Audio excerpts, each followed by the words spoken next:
Hello, everybody. So, for our first video here on this series of going through the Bible book by book, I thought it was important to give a little bit of an outline. So, when I'm teaching my students, I always start with a week kind of about the mission of God and the mission of His people.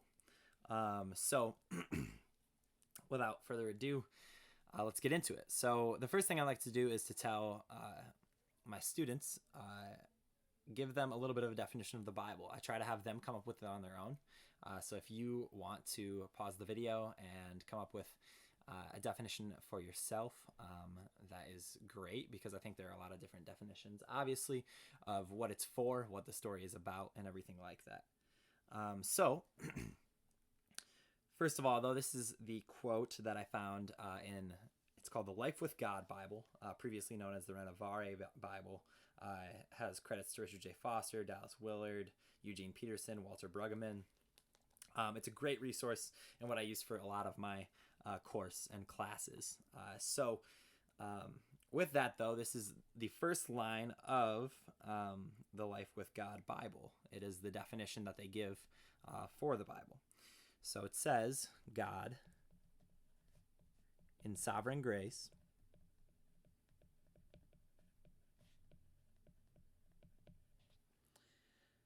and outrageous love,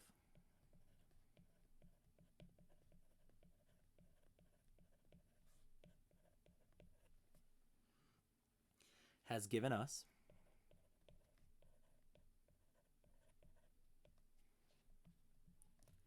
a written revelation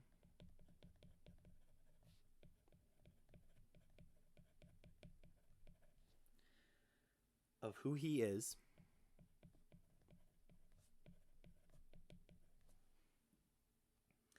and what His purposes are for humanity.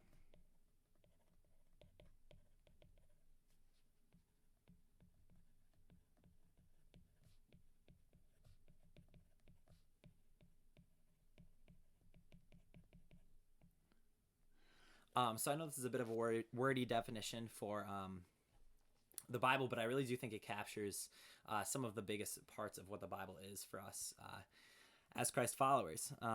So first of all, God, how He gave it to us is in sovereign grace and outrageous love. It's sovereign grace because He rules over all and gives it to us through His grace, but it also is through His outrageous love.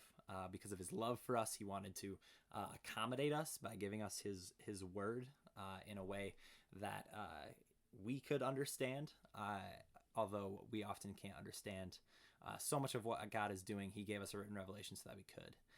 Written revelation, revelation is often, if you don't know, it is how God reveals Himself to us. So He gives us a written revelation. And the two main components of the Bible, in the way that I'm going to be describing it, are really figuring out who God is and what His purposes are for humanity. So a lot of my material from this comes from Christopher Wright. A great, easier read is The Mission of God's People by Chris Wright. It talks all about how God has a mission through His chosen people of Israel. There's a longer version, Mission of God, as well. That can be very helpful, but is a little bit harder to read at times, as far as just bigger words, larger vocabulary, and longer and stuff like that. So all that to say, to better understand the Bible, I think there's some really important things that we need to understand first. So the Bible is one story, and really what I'm trying to get at is helping people to read the Bible as one story and one flowing narrative. So one of the most helpful things to be able to do this is having a good covenant framework. So covenant, of course, means promise. The Bible is filled with God's promises to us. People debate kind of what to count in the main covenants of the Bible, but I'm going to be going through 7 of them. But the promise, the Old Testament and New Testament, Testament itself also means covenant or promise. So there's kind of an old promise and a new promise, but there's a lot of promises throughout as well. These promises really tell us a lot about who God is and what His purposes are for us. So without further ado, let's get into it.